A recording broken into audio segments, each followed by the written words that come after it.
Hi అండి. వాణి traditional లైఫ్‌కి స్వాగతం, సుస్వాగతం అండి. అందరికీ హ్యాపీ సండే అండి. ఈరోజు మా ఇంట్లో సండేని ఈ విధంగానైతే ఎంజాయ్ చేశాము. మా పాప ఫ్రెండ్స్ వస్తామని చెప్పారండి.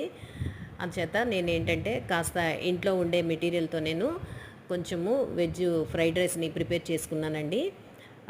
మా పాపేమో నేను రైతా చేసేస్తాను మమ్మీ అని చెప్పేసి ఆనియన్ కట్టర్‌తోని ఉల్లిపాయలు అవి కట్ చేసేసి తురిమేసింది. అవేమో పెరుగులోని వేసేసి తను కొత్తిమీర అన్నీ కలిపి తను చేసేస్తానని చెప్పేసి అన్నది. అంచేత నేను రైతానవి తను ప్రిపేర్ చేసింది. కొంచెం కుర్మాన్ చేశాను. అలాగే ఫ్రైడ్ రైసును పాప ఫ్రెండ్స్ అందరికీను వడ్డించేసి నేను కూడా అందరం కలిపి చాలా చక్కగా మాట్లాడుకొని హాయిగా ఈరోజు సండేని ఎంజాయ్ చేసామండి ఈ విధంగాను.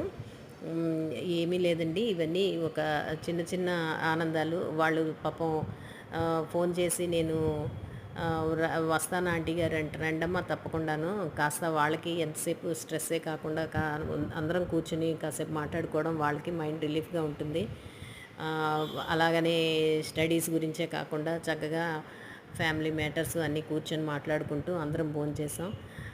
వాళ్ళు కూడా చాలా హ్యాపీ ఫీల్ అయ్యారండి.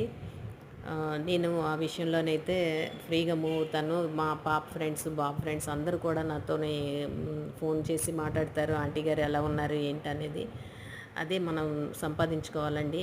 ఎంత మనకి ఎంత ఏమున్నా సరే సరే నలుగురిలోని లౌక్యంగాను ఉండడం అనేది మోస్ట్ ఇంపార్టెంట్. వాళ్ళు